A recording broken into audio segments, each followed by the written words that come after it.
Hello and welcome back to our playthrough of Avorion.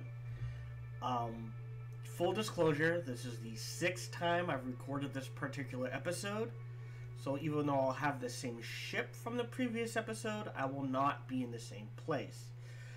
I didn't feel my previous recordings were good enough or informed enough, that sort of thing. So the first thing I want to, because my complaints were originally a creative mode, unlimited resources, and a living economy.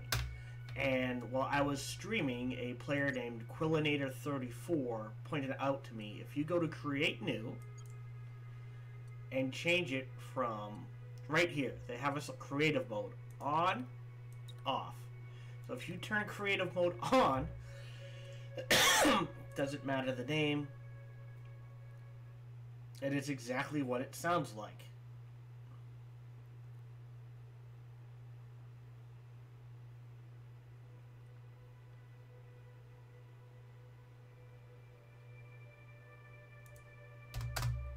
You can go in, hit, found a ship, and boom, name of the ship, the creative one, build mode, and you can just select your materials. So I can go all the way down to here, Avorion. So Avorion hull, and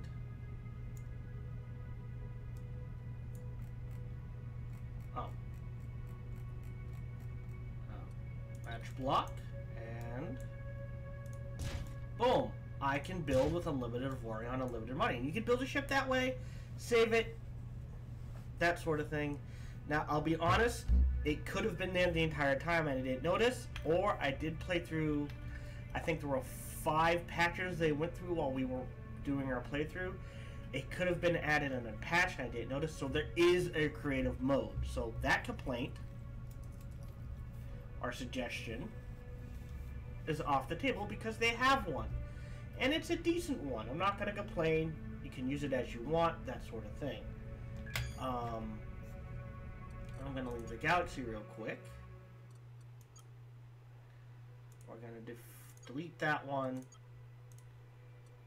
And we'll load our Twitchverse standard one. So that just leaves unlimited resources. And according to...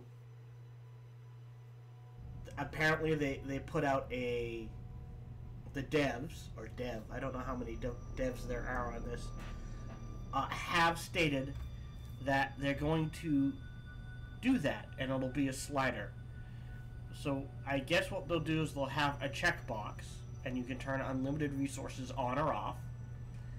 And again, this is just what I've been told from people who are far more familiar with this game, and who apparently, at least one person claimed they were a dev when I was streaming. I don't know if that's true or not. I'm just taking them at face value.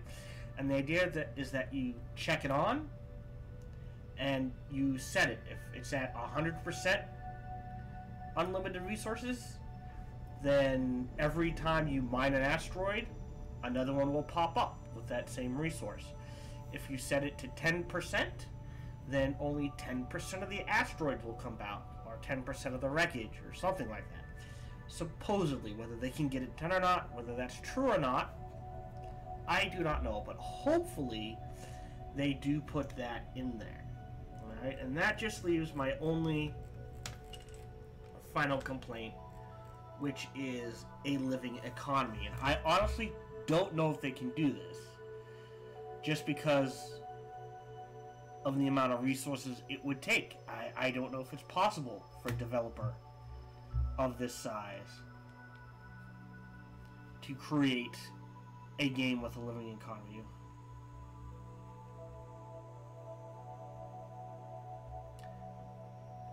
Sorry.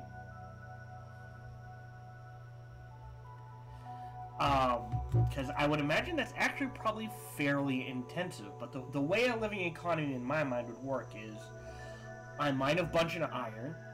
I drop it off at a faction. They use that iron to create new outposts, new ships. You know, they sell it to other things. They use the iron.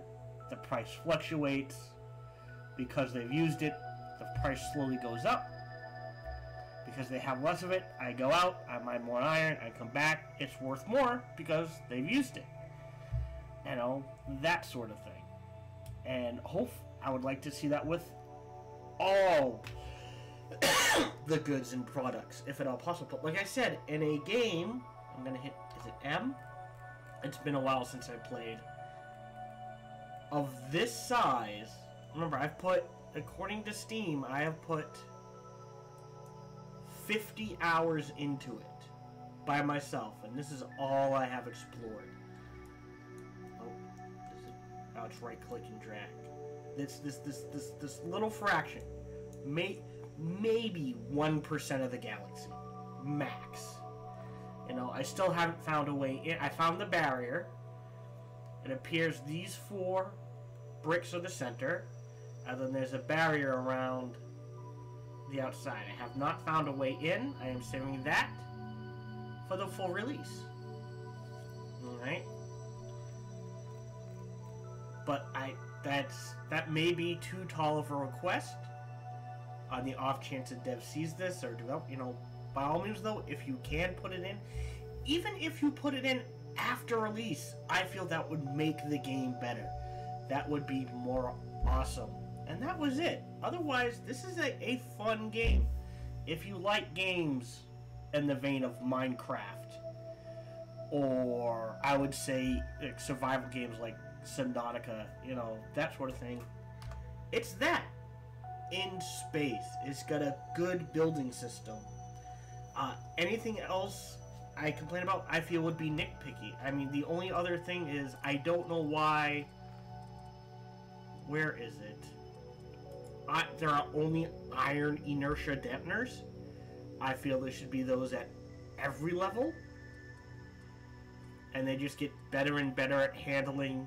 I mean, it doesn't have to be much, but some improvement at handling more and more mass would be nice. Otherwise, it just look, you know, it seems weird to me that that is the one thing that doesn't improve. I don't know. I like the crafting system. I like the fact that, you know, you can get tons and tons of different weapons, and they all have unique stats and traits, so you can pick your favorite weapons. I like the fact that you can build carriers, and I'm going to show that off right now. So I've picked a target, and I'm going to launch my miners to attack the target. And they just swarm out. And you can see them coming in. I now have 6 of them, by the way. See them coming in and out of the ship. They dock, they undock, they sit there. I've got the miners, and they mine. And I just have, like I said, I have this great image of in my mind, of building a large carrier ship, warping into an asteroid field, and just going, alright, this group mined that one, this group mined that one, and so on and so forth. And you just strip mine an asteroid field. And then move on to the next one for more resources. Supposedly there are fleet components. I didn't get into that much here. I was talking to Quillinator 456 again, I think was his name. And I apologize if that isn't your name. And he said he had 2 or 3 ships in his fleet. And he could set one ship to just hop around mining, and another ship to trade, and that sort of thing. To me, it sounds more like he had some friends helping him, but I don't know. And again, I'm not getting into that. I just wanted to get a feel for the game, and I got a feel for the game. And you know what? I enjoy it. And I recommend this game to anyone who's interested in any game. Like, if you've ever been interested in Elite Dangerous, or EVE Online, or Star Citizen.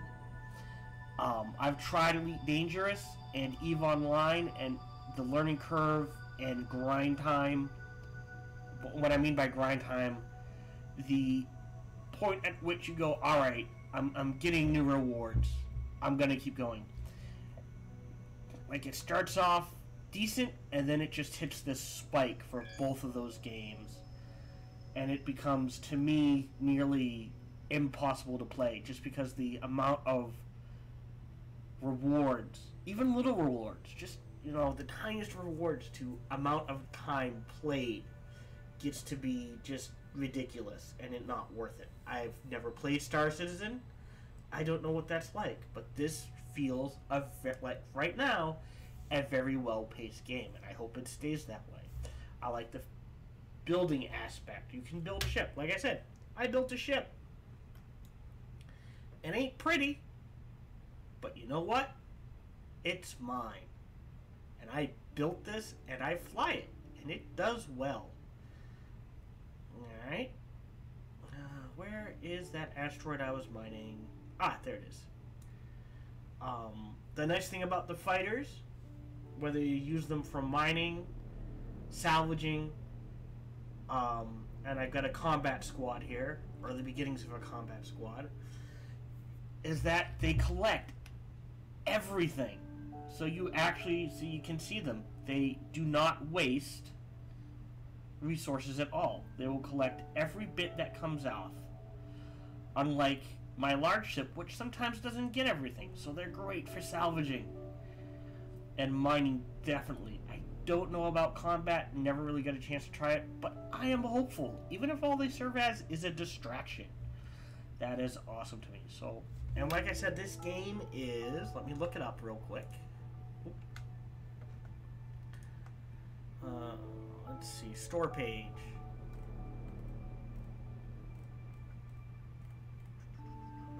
$20. That's it. 20 bucks. So if even at this early stage of the game, I find it to be worth it. It is early access, but that means they'll be adding stuff to it, and I hope they do. I would love to see a single-player campaign. I think that would be amazing as well. I don't know what it would be like to have a ton of factions. Like I said, I've explored maybe 1% of the galaxy, and I have found 1, 2, 3, 4, 5, 6, 7, 8, 9, 10, 11, 12, 13, 14, 15, 16, 17, 18, 19, 20, 23 factions already in this small corner of the galaxy. So, I don't know if you could do a single player campaign, but I hope they do. I would like to see living factions. The factions, they attack each other, but that doesn't seem to be, territory doesn't seem to grow or change that much. I would actually like to see that. I think that would add to the game as well. But that goes back to the living economy, and I don't know if that's possible. But yeah, so that is the reason why I made this video. It is one of the shorter ones, but it is also the last video in the series. And you can see just slowly in the right hand the amount of resources it's taking up. And yes, I know this isn't the best asteroid to do this on, but I just wanted to get one out of the way. It's a fun game. It's a relaxing game. It's $20 on Steam. Give it a try. Even if you only played it for, 2-3 hours tops? That still turns out to be the same as going to a movie, and who knows? Maybe you'll end up playing longer. And the more people play this game, the better it will become. I hope. So, by all means, I hope you enjoyed this series. I hope you join us, or me, for many more. Thank you for watching, and as always, like, subscribe, or leave a comment.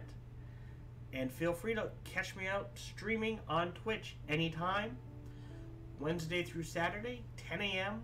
to 4 p.m. Thank you very much. Have a nice day.